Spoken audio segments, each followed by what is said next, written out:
Hello student, तो आज हम पढ़ने जा रहे हैं लाइट चैप्टर। मतलब इसका मतलब होता है प्रकाश।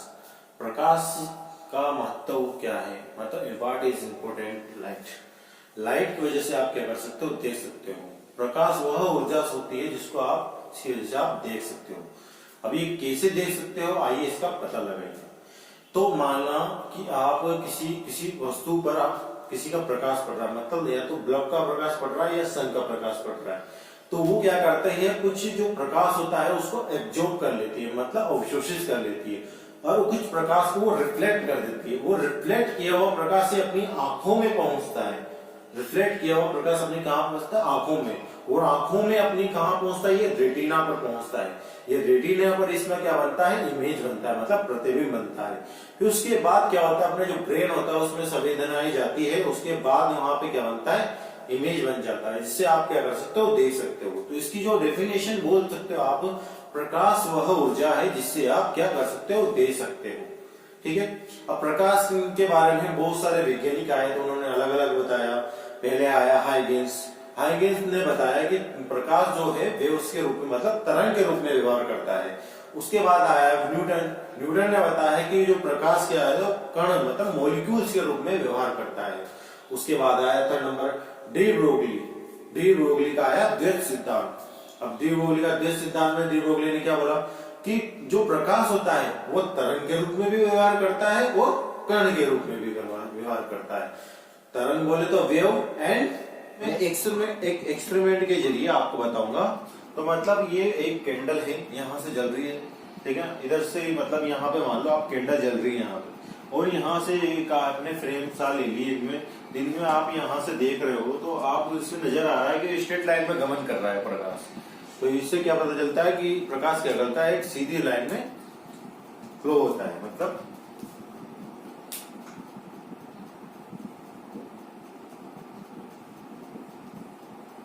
रेखा में गमन करता है।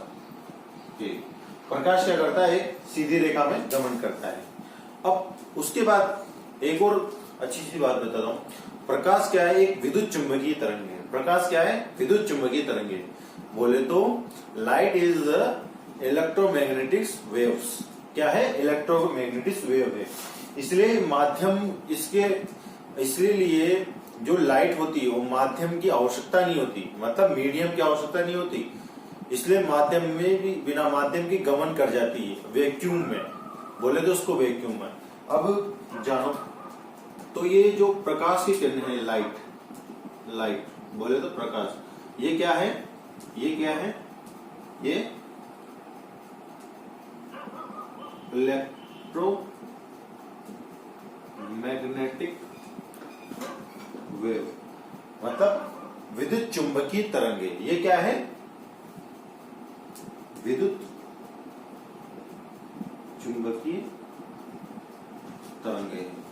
अब विद्युत चुंबकीय तरंग है, ये विद्युत चुंबकीय तरंग है, तो इससे ये पता चलता है कि विद्युत चुंबकीय तरंगे माध्यम की आवश्यकता नहीं होती, मतलब मीडियम की आवश्यकता नहीं होती। विद्युत चुंबकीय तरंग अगर किसी मीडियम में फ्लो है, मीडियम बोले तो माध्यम में गमन कर रही है, मतलब संचरण हो रही है, तो उसके लिए माध्यम की आवश्यकता नहीं होती, ठीक है ना। तो अगर किसी जगह पे माध्यम नहीं है, मतलब वैक्यूम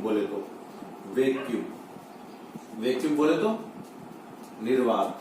अब जो निर्वात होता है, निर्वात में सबसे मतलब निर्वात में ये माना जाता है कि निर्वात में सबसे ज्यादा होती है प्रकाश की चाल, मतलब लाइट की चाल सबसे ज्यादा किसमें होती है, वैक्यूम में। अब वैक्यूम में कितनी होती है, 3 × 10⁸ मीटर प्रति सेकंड, ये इतनी होती है वैक्यूम में। सबसे ज्यादा चाल किसकी उसमें होती है, वैक्यूम में होती है, मतलब निर्वात में होती है प्रकाश की चाल, ठीक है।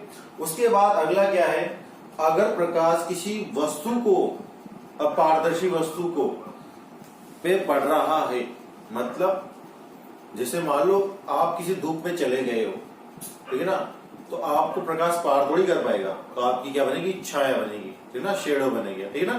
तो यही आपको समझना था। उसके अलावा एक वैज्ञानिक आया था डी ब्रोगली नाम का। कौन सा वैज्ञानिक आया था, डी ब्रोगली नाम का, डी ब्रोगली नाम का वैज्ञानिक है। अब डी ब्रोगली नाम के वैज्ञानिक का प्रकाश का द्वैत सिद्धांत दिया। इस डी ब्रोगली नाम के वैज्ञानिक ने क्या दिया? प्रकाश का द्वैत सिद्धांत दिया। इसने क्या दिया? प्रकाश का द्वैत सिद्धांत दिया। इसने ये बताया कि प्रकाश किन किन कण और तरंग में की तरह व्यवहार करता है। प्रकाश किसकी तरह? कण और तरंग के रूप में व्यवहार करता है। कण बोले तो मॉलिक्यूल्स और तरंग बोले तो वेव्स, ठीक है ना? मतलब तरंग बोले तो वेव, ठीक है। और इसके अलावा कण बोले तो मॉलिक्यूल्स। इन्होंने बताया कि प्रकाश तरंग और कण के रूप में फ्लो होता है। तो ये थी यहां समझ में लायक बात। और न्यूटन ने भी बताया था। न्यूटन ने तो इससे इन डी ब्रोगली से पहले दो वैज्ञानिक और आए थे। एक तो हाइगेन आया था। हाइगेन का जो सिद्धांत था, हाइगेन ने ये बताया था कि जो प्रकाश है वो किस में फ्लो होता है? वेव्स के रूप में, मतलब तरंगों के रूप में। कौन सी तरंगे? अनुदैर्घ्य तरंगे। कौन सी तरंगे हैं? अनुदैर्घ्य, ट्रांसमिशन रेस, है ना? मतलब ये तरंग के रूप में फ्लो क्या होता है? तरंग के रूप में।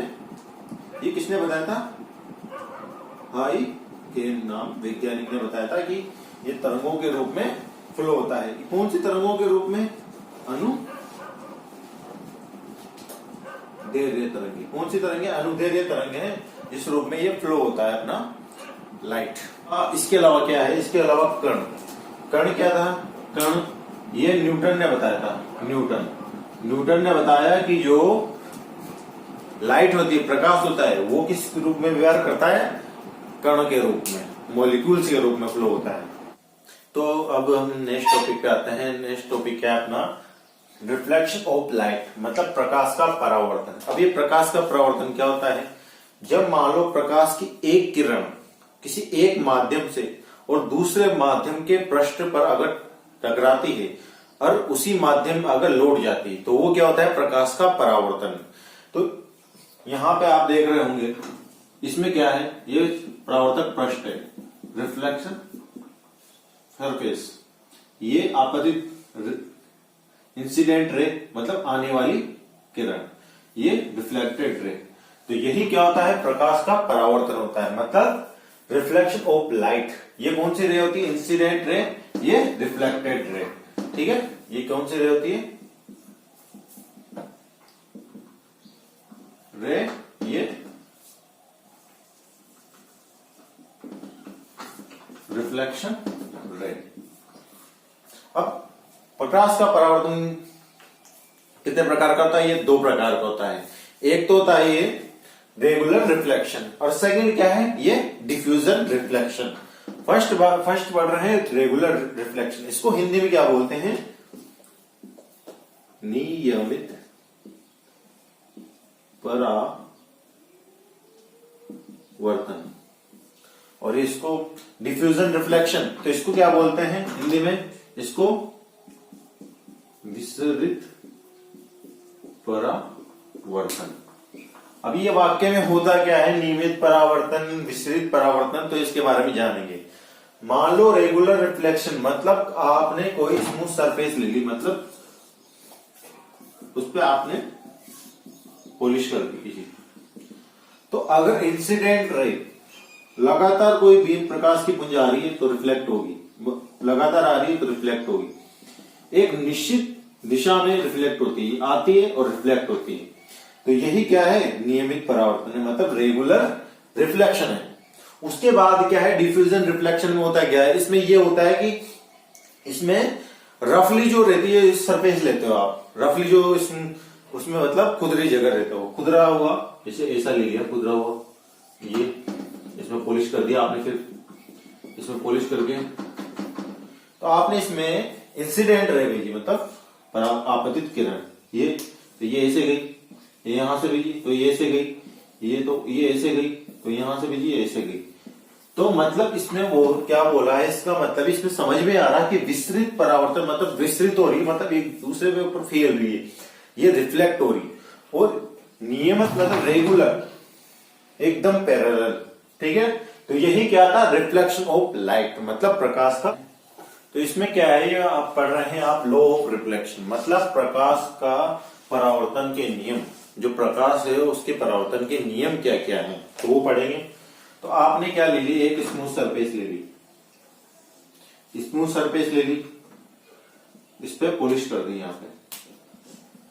तो उसके बाद क्या किया आपने, आपने यहां से भेज दी इंसिडेंट रे, इंसिडेंट रे मतलब आपतित किरण।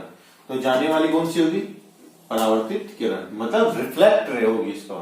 तो बीच में क्या होगा, ये नॉर्मल मतलब अभिलंब होगा, तो इसको क्या बोलेंगे, ये नॉर्मल बोले तो अभिलंब, ठीक है। इसको क्या बोलेंगे, इंसिडेंट रे, इंसिडेंट रे। तो इसको क्या बोलेंगे, आपतित किरण। तो इसको क्या बोलेंगे, रिफ्लेक्ट रे, रिफ्लेक्टेड रे मतलब परावर्तित किरण। इसको क्या बोलेंगे, परावर्तित किरण। इसको क्या बोलेंगे, इंसिडेंट रे, इसको रिफ्लेक्टेड रे, इसको नॉर्मल। इसको क्या बोलेंगे, परावर्तक पृष्ठ, परावर्तक पृष्ठ। तो यहां पे बना हुआ कोण अभिलंब मतलब इंसिडेंट रे और नॉर्मल के बीच में बना हुआ कोण को आई से प्रेजेंट कर देंगे। तो मतलब ये होगा आपतन,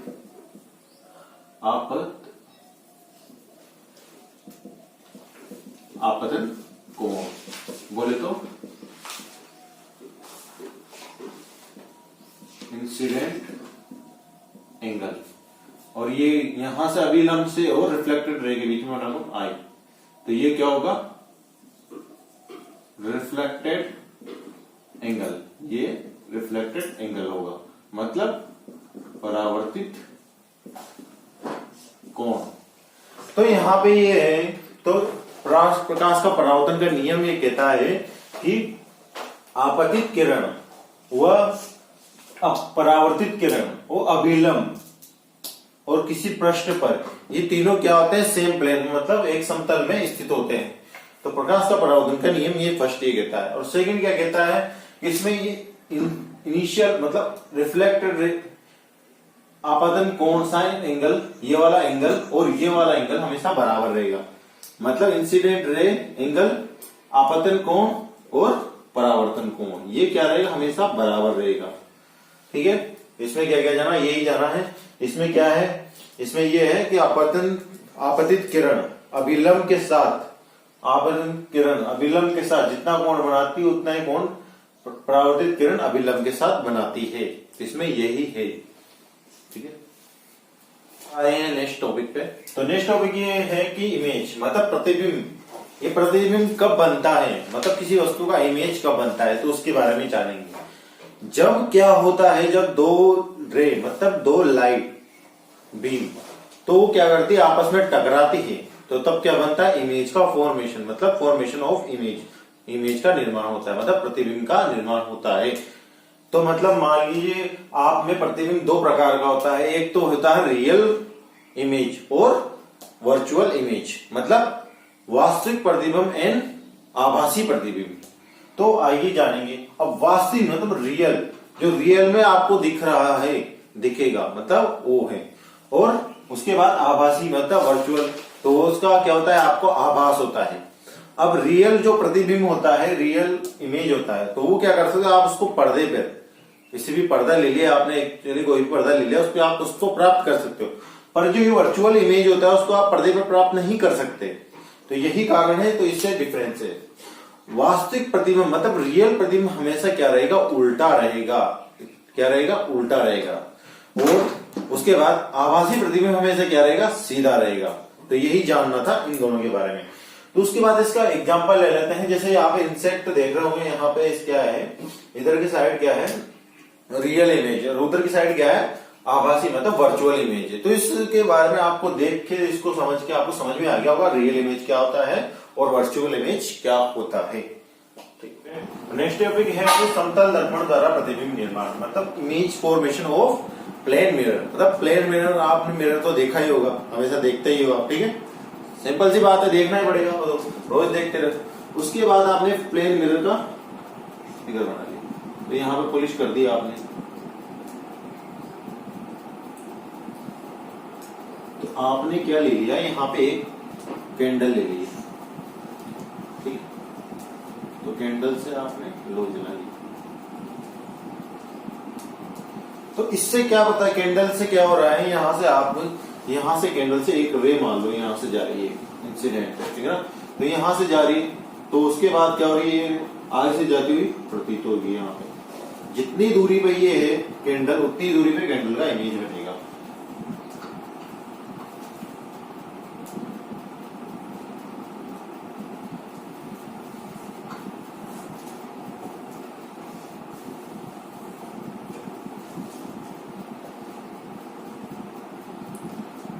तो इसमें क्या है जी, कैंडल जैसे यहाँ पे इतनी दूरी पे, जितनी डिस्टेंस पे ये है उतनी ही डिस्टेंस पे ये है।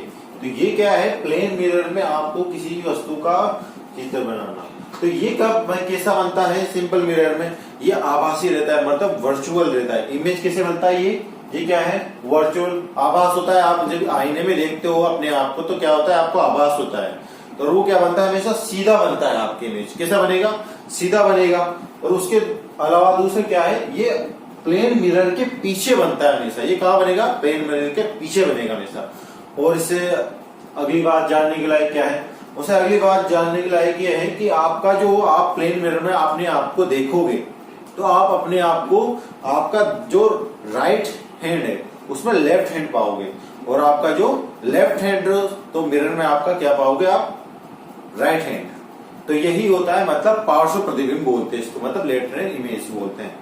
तो आपका दायां भाग क्या नजर आएगा, बायां, और बायां भाग क्या नजर आएगा, दायां।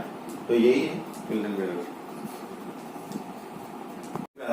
तो नेक्स्ट टॉपिक है अपने पास स्फेरिकल मिरर, गोलीय दर्पण। मतलब गोलीय दर्पण मतलब, पहले तो आप किस टॉपिक के बारे में समझ सकते थे, इससे पहले आपने समझा था प्लेन मिरर के बारे में। तो आप समझोगे स्फेरिकल मतलब गोल मिरर होते हैं।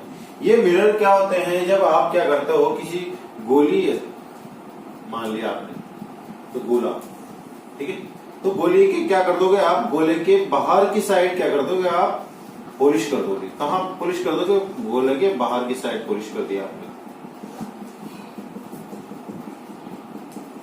इसने आपने क्या कर दी, बाहर की साइड क्या कर दी, आपने पॉलिश कर दी। तो रिफ्लेक्टेड जो सरफेस होगी, तो ये वाली रिफ्लेक्टेड सरफेस होगी, ये वाली बाहर वाली। तो ये वाली रिफ्लेक्टेड सरफेस है, और ये वाला इधर क्या है, ये क्या है, रिफ्लेक्टेड सरफेस, मतलब ये परावर्तक पृष्ठ। तो इस जो आपको ये गोलीय दर्पण बना, मतलब स्फेरिकल मिरर बना, तो इस वाले को क्या बोलोगे, इस वाले को बोलोगे आप अवतल दर्पण। अवतल दर्पण, इसको क्या बोलोगे, अवतल दर्पण। इंग्लिश में क्या बोलते हैं इसको, concave mirror. Concave mirror first कौन सा बना, कॉनकेव मिरर। अब उसकी स्पेयर के आप क्या कर दोगे, इसी स्पेयर के आप क्या कर दोगे, अंदर की साइड पॉलिश कर दोगे। तो आपने क्या कर दी, अंदर की साइड पॉलिश कर दी। तो रिफ्लेक्टेड जो पृष्ठ होगा कौन सा होगा, ये होगा। तो रिफ्लेक्टेड पृष्ठ कौन सा है, सरफेस कौन सी है, परावर्तक पृष्ठ कौन सा है, ये वाला परावर्तक पृष्ठ। तो इस जो इमेज बना है, इसको आप क्या बोलोगे, इसको बोलोगे आप उत्तल दर्पण बोलोगे। उत्तल दर्पण बोले तो कॉन्वेक्स मिरर, इसको क्या बोलोगे आप, कॉन्वेक्स मिरर। तो आपने ये समझा कि गोलीय स्फेरिकल मिरर दो टाइप का होता है, ये होता है अवतल दर्पण और एक होता है उत्तल दर्पण। कॉन्वेक्स मिरर और कॉनकेव मिरर और कॉन्वेक्स मिरर, तो ये दो टाइप के मिरर होते हैं। तो इसमें क्या है, कॉनकेव मिरर में तो ये होता है, इसमें रिफ्लेक्टेड जो सरफेस होती है अंदर की साइड होती है। रिफ्लेक्टेड जो सरफेस होती है कौन किधर की साइड होती है, अंदर की साइड होती है। और नेक्स्ट क्या समझा आपने, उत्तल दर्पण। इसमें क्या होता है, रिफ्लेक्टेड सरफेस होती है वो बाहर की साइड होती है, ठीक है ना। तो यही है दोनों, ठीक है। नेक्स्ट टॉपिक के बारे में पढ़ते हैं। तो ये नेक्स्ट टॉपिक है अपने पास गोलीय दर्पण में संदर्भित शब्दावली, मतलब glorious relation with spherical mirror. मतलब स्फेरिकल जो मिरर है आपके पास, जो आपने पढ़ा अभी, कॉन्वेक्स और कॉनकेव मिरर। तो आइए इन मिररों के बारे में जानिए। तो ये आपने क्या पहले इससे पहले जो आपके पास टॉपिक आया था उसमें आपने पढ़ा था कि आप अब किसी गोलीय दर्पण के मतलब स्फेरिकल मिरर के बाहर की साइड पॉलिश कर देते हो तो अंदर वाली रिफ्लेक्टेड जो सरफेस होती है मतलब परावर्तक पृष्ठ, तो वो कौन सा मिरर कहलाता है? कौन सा मिरर कहलाता है? ये होता है अवतल दर्पण। इसको क्या बोलते हैं? कॉनकेव मिरर बोलते हैं इसको। और उसके बाद आपने क्या सीखा था अगले पॉइंट में? अगर आप किसी स्फेरिकल मिरर मतलब स्फेरिकल मिरर मतलब गोलीय दर्पण के अगर अंदर की साइड आप पॉलिश कर देते हो तो परावर्तक पृष्ठ आपकी कौन सी वाली हो जाएगी? बाहर वाली हो जाएगी। तो आप ये इसके बारे में समझिए, इसकी शब्दावली में। तो आप बोलिए इसको, क्या आपने क्या बोला था? अवतल दर्पण मतलब कॉनकेव मिरर। इसको क्या है? आपने क्या बोला था?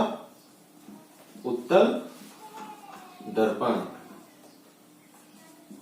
Convex mirror. तो इन दोनों के बारे में जानेंगे आज। तो इससे सबसे पहले इसमें टर्मिनोलॉजी यूज आती है, तो इन टर्मिनोलॉजी के बारे में आप समझोगे। तो इसमें क्या है, अब ये पूरा गोला है मतलब स्फेरिकल मिरर है। स्फेरिकल मिरर के सेंटर हो रहा होता है तो इसको क्या बोलते हैं?